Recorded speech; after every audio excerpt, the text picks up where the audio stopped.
sat me on the petrol tank, we set off, I was holding on to the handlebars, and it's the first time I did 100 miles an hour.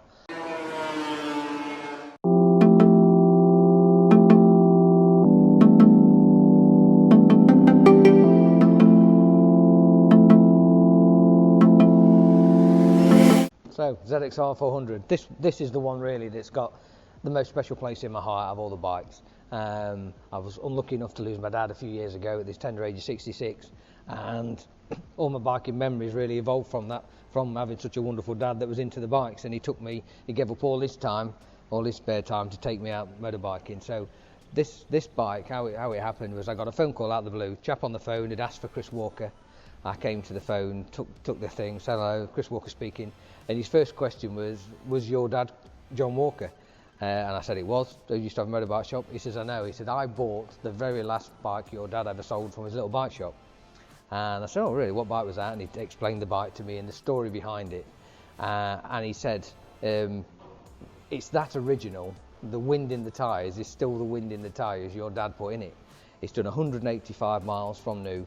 And the chap who owned it, he was unlucky enough he fetched it on the Saturday morning, tax applied for disc on it because you couldn't go to the tax office on a weekend before the digital age, and on the Monday morning on his little whacker to go to work on, he got knocked off, involved in a motorcycle accident, broke his back, and spent pretty much the next 20 years not being able to ride a motorbike. And this sat on a paddock stand in his garden shed for all of that time. And he rang me out the blue and said, it's there if you want it, come and fetch it. I obviously had to pay for it, it wasn't for free, but what a wonderful bit of kit. Yeah, I opened the service book and the PDI was stamped and signed by my dad.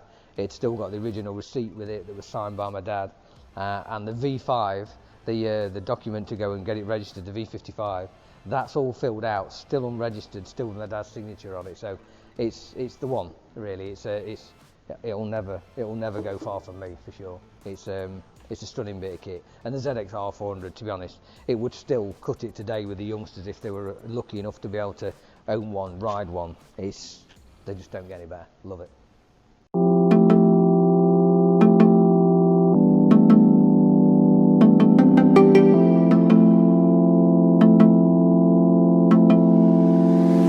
So the ZX7. I first raced one in '98 for Kawasaki UK, again in '99 for Kawasaki UK. This particular beast was the one I raced in World Superbike in 2002. Phenomenal bike. First for me came into the forefront when you got Scott Russell racing one for Muddy Kawasaki. Rob Phillips maybe a bit before that, but yeah, what a weapon. Still probably the most iconic out of the 750 Superbikes, I'd say, for the shape, the style, and the ultimate ninja. You know, for me, 98, 99 in BSB, I left Yamaha. I left Cadbury's Bush Yamaha to go and race the Kawasaki.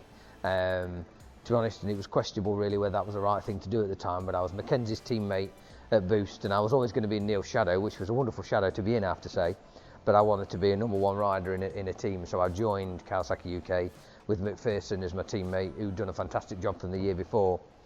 And we had an amazing time. I was second in the championship again to Neil. Always finishing second to a Neil. We must do something about that one day. But yeah, Neil Mackenzie beat me to the championship that year and the following year. And then I was lucky enough to get a chance to race one in the World Championship. I did some wild cards in '98 and '99. I was stuck it on the front row with Foggy at Donington Park. You know, some mega memories, and where I got to meet some of the people that I'm still friends with today, like Jamie Whittam and Foggy and stuff. It was a good time for me. But I got my shot in the World Championship on a superbike in 2002, and the 4-cylinder 750s, they were a bit outgoing at that point. The 1000cc Ducatis had taken over, other manufacturers were producing bigger CC4s. But when you look around this bike, you know, with the dry clutch, it had got titanium rods, dry clutch, got magnesium casings, this twin exhaust which you could never buy in the general public. It was like the special part that was designed just for this team, and they're like the holy grail to try and find one if you're making a replica of any of this era bike of either mine, Yannick Gauss or whatever.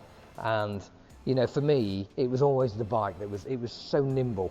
The Ducatis were faster, the Ducatis had more grip, but they were big. And this, although it looks big, it weighed nearly nothing. I think the weight limit back then was about 145, 150 kilos, and this was right on it. And actually the earlier ones, when you were allowed to use carbon brakes, they were actually too light and you had to add weight to them.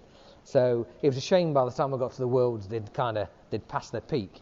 But what a weapon. And that year 2002, whilst I wasn't dominant in any way, shape or form in the championship, I had a 4th finished at Silverstone, some great races, and I was the first 4-cylinder 750 in the championship that year. So yeah, it's mega. And to actually be able to still have it today, you don't very often get to keep your old race bikes. And this one fell into my lap some years ago, and yeah, what a tool. It's got the stalker, it's got the number 9, got the stalker on. What more could you ask for?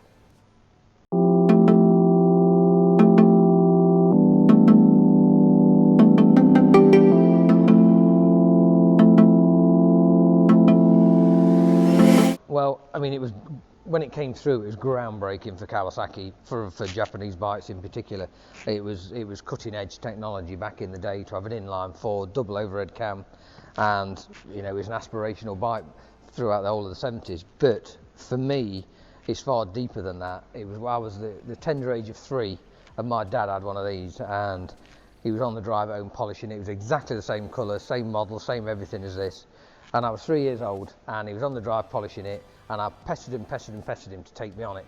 And pretty much I was always told that until my feet could touch the footrest when you sat on the back seat, then you weren't legally allowed to ride it. But anyway, Mum wasn't in that day, so Dad stuck me in my open face helmet that I got from a little dirt bike, sat me on the petrol tank. We set off, I was holding onto the handlebars, and it's the first time I did 100 miles an hour.